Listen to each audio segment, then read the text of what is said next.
বন্ধুরা, বর্তমান সমাজে রক্তের বন্ধনটা যেন শিথিল হয়ে গেছে। দেখুন এই ভিডিওটি। ভাই, এই কাজটা আপনি করতে পারলেন? কি বলতে চাস? তোর মতো একটা অকেজো আমি বসে বসে খাওয়াবো? তা হবে না। তুই কি জানিস না আমার এই প্রকল্প হচ্ছে খাবি খাবি, কাজের বিনিময়ে খাদ্য।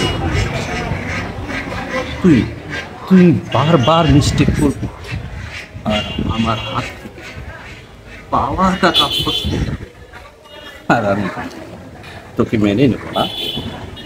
মেনে নেব না। একটা গুলি তোর কবজি থেকে সকল জোর শক্তি কেড়ে নিয়েছে। তুই বারবার একটা অ্যাটেম্প নিতে গিয়ে ফিরে আসতেছিস, আর তোকে আমি বসে বসে খাও। তুই জানিস না রে, আমার আমার পোষা জিনিসকে মারতে বড় খুব ভালোই লাগে, আর তার জন্যে আমি মানুষ পাঠিয়েছি।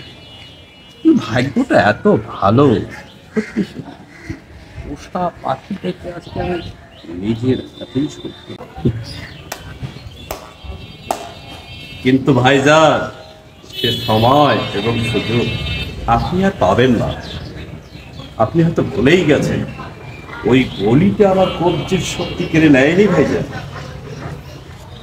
কিন্তু এই যে মিস্টেক বলতেছেন না, এটা হয়েছে শুধু আমার এই বিবেকের দায়। আমি মিস্টেক করিনি, আমার বিবেক ওই কর্মটা করতে সায় দেয়নি।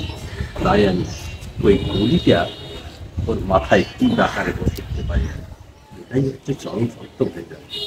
আর এখন আমি বুঝে গেছি যে আপনি আর আমার ভাই না। এখন যেটা আপনি নকশা রেখেছেন সেটা হচ্ছে আমাকে খুন করার মতো একটা প্ল্যান। কিন্তু সে সুযোগ আমি দেব না। এই মুহূর্তে আমি আপনাকে প্রাচিত্যের জায়গায় পৌঁছে দেব। আপনাকে যে মেরে ফেলবো এমন পাপ আমি করব না, এমন নরাধম আমি হব না।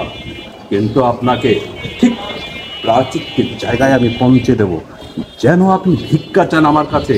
ভাই ভাই, ওরে ভাই, তুই আর একটা গুলি আমার কাছে ভাই, তোকে অনুরোধ করছি, আমার আমার জীবন থেকে তুই বের করে দে, আমার এই খাঁচা থেকে।